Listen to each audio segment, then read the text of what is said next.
Good evening, everyone. We'll get started here in a few minutes.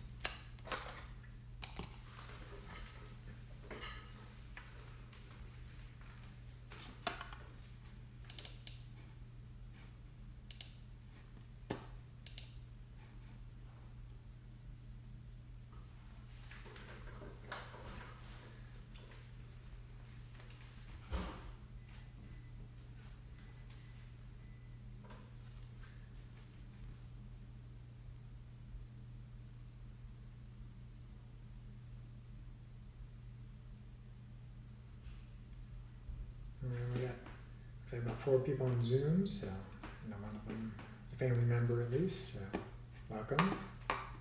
Still waiting for the Instagram and the Facebook people to log on. But if you guys have any questions or anything you want to hit tonight, just put it in the chat box for now, and then once we're done chatting, then I'll open it up to any Q&A that people have.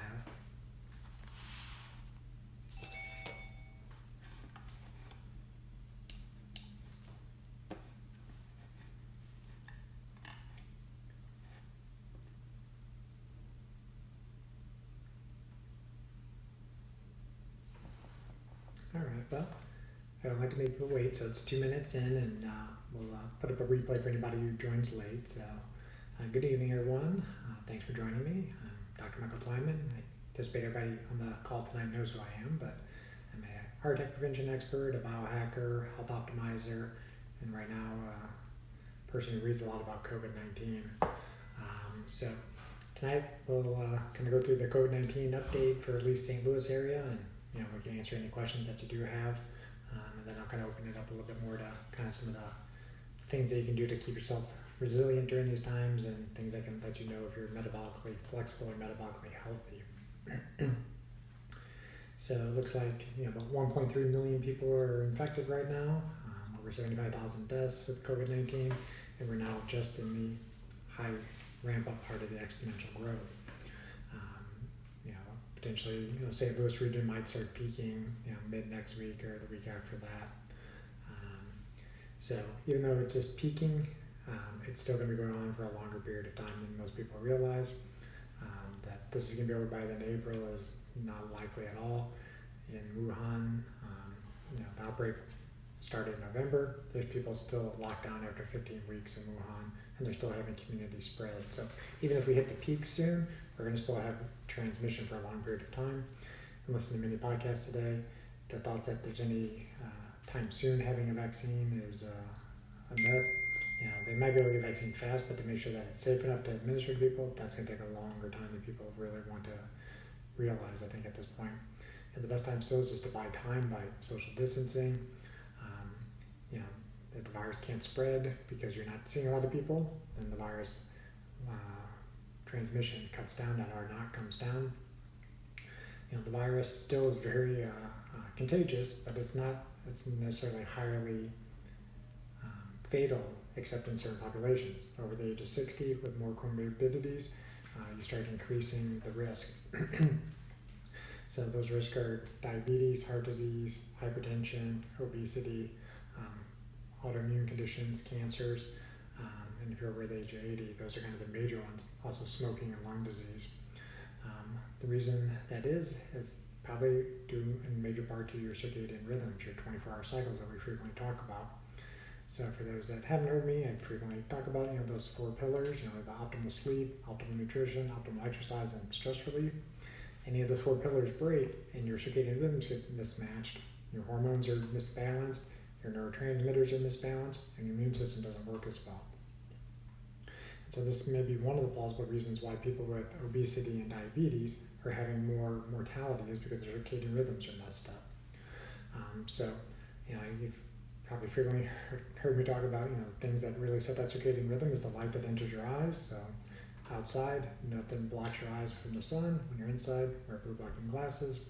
If you're interested in wearing blue blocking glasses and don't know the brands already, just send me an email and I'll let you know. Dr. Twyman at ApolloCardiology.com. But the other thing that really sets your circadian rhythm is the timing of your meals. This is all the work out of Dr. Panda. The Circadian Codebook I've recommended to many of you. The Circadian Codebook talks about the 12-hour window of eating. You shut down that feeding window after 12 hours, ideally 10 hours. You give your liver and gut time to shut off their clocks, and they're able to rest. The body's able to recover. You're able to kind of boost up your immune system when you're sleeping and recovering yourself. If you're eating 24 hours a day, you let light in throughout the day that's not natural to you, you break that circadian rhythm cycle, your immune system isn't going to be nearly as well functioning. So resiliency is, how much insults can you take and keep going. The better you build up your immune system, the better you kind of get through this. So that's getting the proper sleep, optimal nutrition, so lots of seafood, lots of clean, vegetables and fruits, healthy proteins, optimal sleep, 8 hours or so of sleep. Wake up feeling extremely rested, and then exercise to stimulate the immune system, stimulate brain-derived neurotrophic factor, helps with brain health, helps bring down stress. And everybody's stressed during these times, either from the concern that they're going to get the virus, they know somebody with the virus, or they're having economic issues, which is going to be just as big of an issue long-term probably as the actual infection itself. So tonight I want to talk about some of the things you can do to get evaluated to know how resilient you are, how metabolically flexible you are, and some of the things that might help you reduce your risk of contracting COVID in the first place, but if you get it, what might you be able to do about it? So I know the big news this week is more that they're recommending the mask for more than people than just the healthcare providers. So the two major masks are the surgical mask and the N95 mask. The surgical mask is mainly for people who are out in public and aren't necessarily, it's not necessarily protecting you from the other people, it's protecting you giving it to other people. When you cough or sneeze into the mask, it traps it, the larger droplets. But when you cough or sneeze, you also aerosolize it, make it a real fine mist. That's going to get around the sides of these masks when you're wearing them because it's not sealed to your face. So this is more protective for you spreading it to somebody else. So you bring that R naught down. The N95 mask blocks 95% of the particles coming in through the mask. You ideally need to be fit tested for this. It sits on your face like this. Tends to be fairly warm to wear throughout the day, but that will actually block anything coming in. So this is what the healthcare providers need to wear when they're dealing with patients with COVID-19. Gloves, now, not saying don't wear gloves in public, but you need to know what you're doing if you're wearing gloves. So my hands are clean, so I'm going to put them on like this. But if you're wearing gloves in public, the trick is anything you touch, don't go touching that kind of eyes, nose, mouth, that T-zone. But once you go do something with your gloves and you want to get them off appropriately, take one of your hands, pinch the middle part of one glove, roll it up. So this hand is free, it never touched the glove. Crumple up the glove, then use your finger, run it up the inside of the glove, and then roll it in. And so now I'm touching the inside of the glove, drop it in the trash. So now go wash your hands and don't touch your face. So that's kind of the PPE for 101. If you need more fancy training, just let us know. So some of the things I'm starting to do at home, I'm starting to measure my heart rate variability a little bit more, the HRV. I got two devices that do that. One's a Polar H7 Bluetooth strap, one's a Zoom HRV watch. Both do about the same thing. Your heart rate variability is that beat-to-beat difference between when the bottom chamber beats and the next time it beats. Your heart shouldn't be 70, 70, 70. As you breathe in, it expands. When it contracts, it goes down. So, for example, my heart rate variability this morning, my resting heart rate is like 55, but when you're breathing, I could get up to 85, back to 55. So that swing, that 30-point difference is that variability. The better you have heart rate variability, the better your body has recovered. So less issues with sleep recovery. You haven't damaged yourself from exercise too much, and you can push yourself harder that day. But it's also probably going to be a very good metric for people to monitor, and it's going to only be specific to you, what your heart rate variability is. And if all of a sudden it starts becoming really bad, that could be an early sign that the body's under stress for many things, but it can be a sign that an infection is taking hold. So you want to start monitoring that. If your heart rate variability is going down, start measuring your temperature. They have those I don't want to say non-invasive, but the non-touch guns that the laser, you kind of squirt the laser, tells you the temperature. a fever is anything over 100.4. Most COVID patients tend to have high fevers, 103, 104 degrees. So high fevers, shortness of breath, cough are still the major presenting factors. But so, GI side effects, you can just have no side effects. That's what's kind of scary or interesting about this virus is that people who are asymptomatic can pass the virus on. So if you don't have any symptoms, that's when you wear the mask. Potentially you're not spreading it off to somebody else. Then other than heart rate variability, I don't monitor this routinely because I'm not sick right now, but I've had a couple patients ask me about pulse oximetries. This is just the one I have from the office. So pulse ox just measures your heart rate and your oxygen saturation. As I'm talking, my heart rate's probably going to be up more, but let's see if I can get it to work. So you see it kind of beating. So heart rate 78, oxygen saturation 98%, which is normal. When oxygen saturation starts getting into the low 90s, that's a problem. Potentially it's, your lungs are filling full of fluid, and at that point, if you're more short of breath, can't hold a conversation well, that's when you need to go actually get it checked out. Everybody else, you try to stay home as much as possible with this, even if you contract COVID. Check in with your doctor and let them walk you through it. Then, what else can you do? There's more, I wouldn't say necessarily do it just for COVID. I would do it more for heart disease prevention. Obviously, that's kind of my day job. That's a little bit on hold right now with all of this. Apollo Cardiology is still open for business. It's just doing 100% telemedicine at this point. And I know a lot of patients are concerned about going out to get labs. I don't blame them. So I'm kind of trying to figure out a couple of options for them. Stay tuned. They have a couple of interesting options. I'll share some of the prelim info tonight. But, frequently when we talk about heart attack prevention, I usually talk about 3 major tests. It's the CT coronary calcium score, the CIMT, and the EndoPAT. The EndoPAT is the test of measuring your endothelial function, the inner lining of your blood vessels. That's the first line of defense. When that gets damaged, you're much more likely to put plaque in your arteries. So the EndoPAT test, we do them in our office, not right now, but there are test strips. Berkeley makes them, and then another company, Human, makes them, but they're little strips. Put it on your tongue for 5 seconds, and then it changes color. You look at the little graph, tells you how much nitric oxide your body's making at that point. Higher nitric oxide, likely lower blood pressure, likely less things sticking to your arteries. Those are all good things from the heart standpoint, but the more nitric oxide you make, the better your immune system functions. So it's not necessarily like a glucometer or blood sugar test to tell you are you high risk or low risk of COVID, but if you have low nitric oxide reserves, you're higher risk.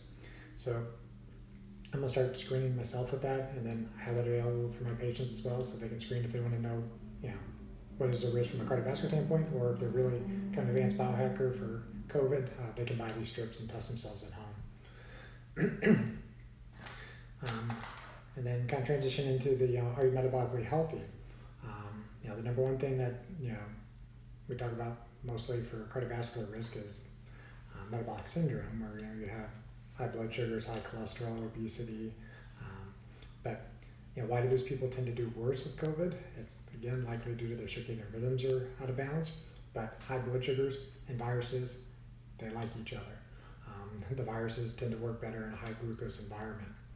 And eating the wrong types of foods can raise your blood sugar, but interacting with the technology that you're interacting with me tonight can also raise your blood sugar, this non-native EMF coming from your screens. So protect your eyes at all times when you're in front of a screen. At nighttime after the sunset, you'd probably want to switch to darker frames. So the ones that block all the way up to 550 nanometers. So if you protect your eyes, your blood sugar levels should stabilize. This is also why when you see me in the office, I'm talking about resistance training. The more you stimulate your muscles, the better that metabolic engine works. So lifting weights twice a week or more is important. This isn't the time to get lazy just because your gym is closed. Find out a way to do something at home.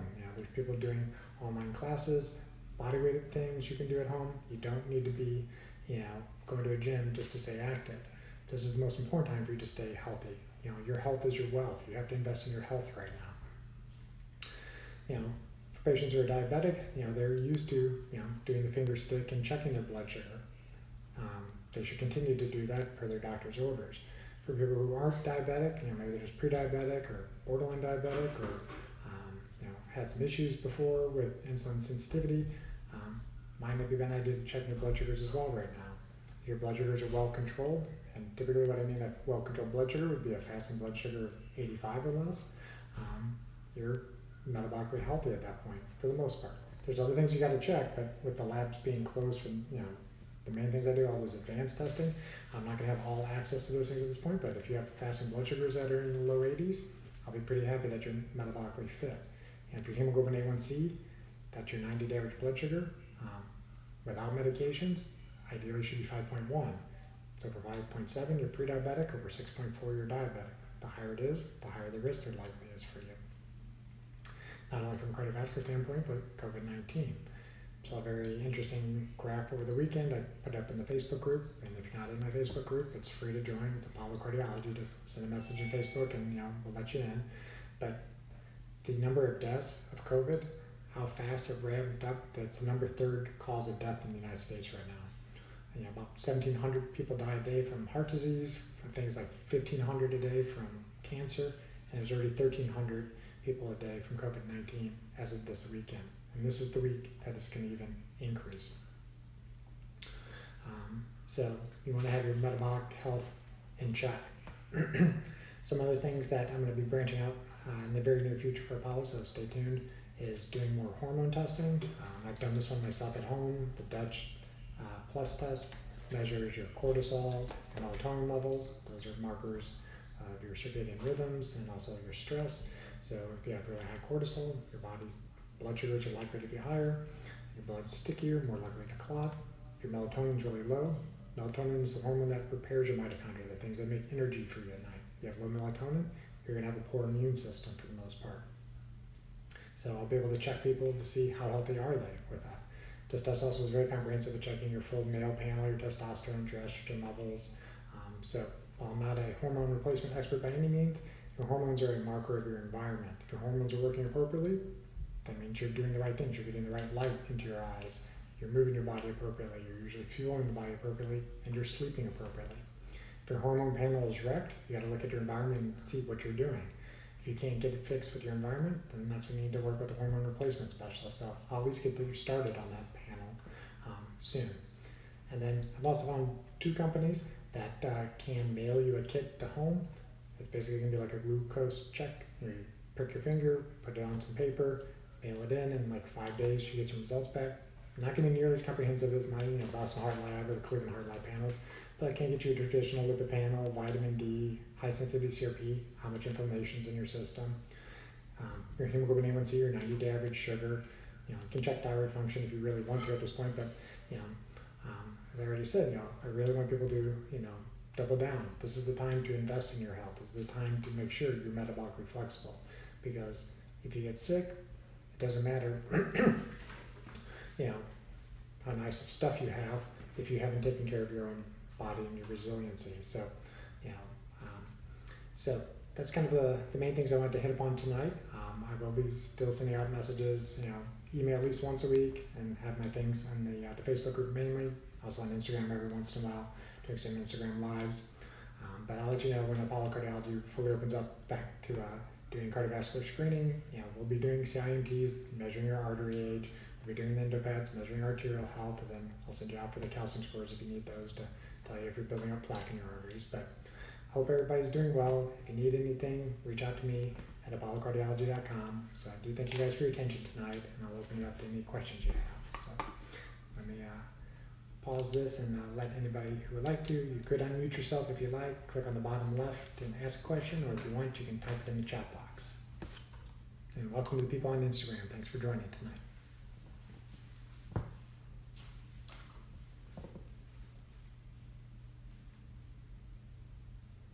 Do we have any questions so far?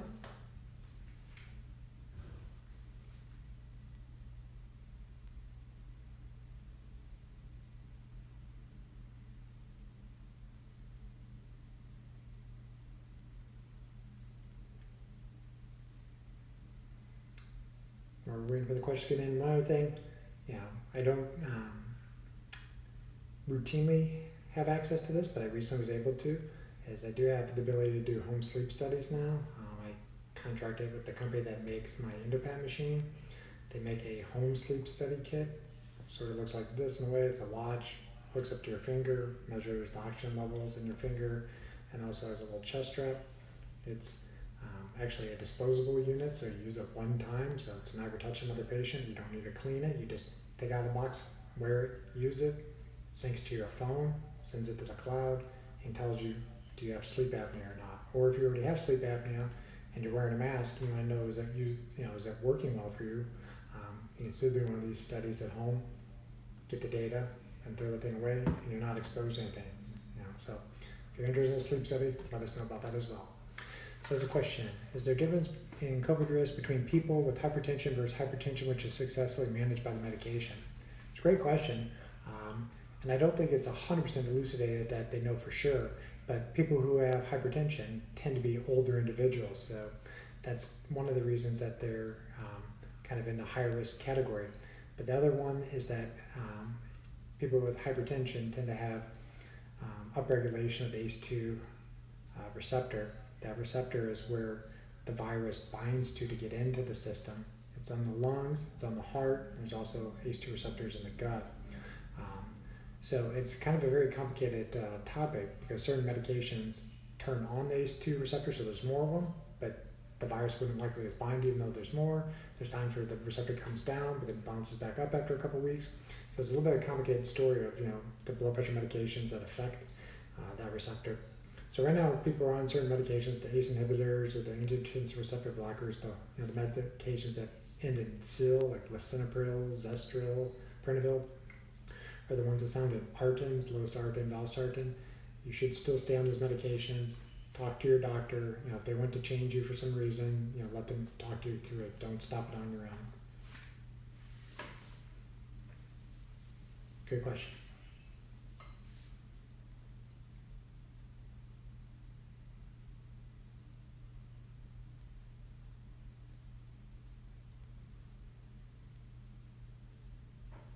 All right. Well, I know I've been doing many of these, so I know I've got a lot of questions. So if there's no questions tonight, that's fine. I'll stick around for a few more minutes. And if you have anything afterwards, just shoot me an email, Dr. Twyman. This is drtwyman@apollocardiology.com, or come to my Facebook group, Apollo Cardiology, and leave a message in there.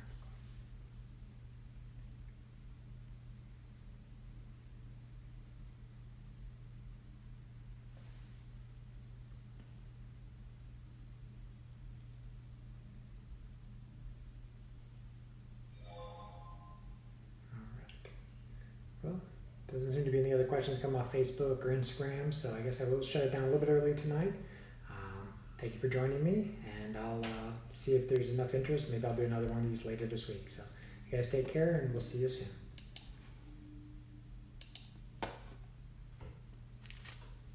Thanks for joining, guys.